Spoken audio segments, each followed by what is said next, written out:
तर शुभ सकाळ मित्रांनो, आणि आज आपण सकाळी बघणार आहोत महबूब आणि मेहरबान शॉटगन यांचा तुफानी फेरा. दीपक शेठ पाटील बदलापूर यांचा हा जोड.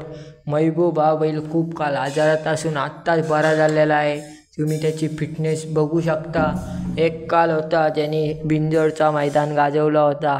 तोच महबूब आणि मेहरबान यांचा तुफानी फेरा आज आपण बघणार आहोत. गाडीला खूप स्पीड लागला.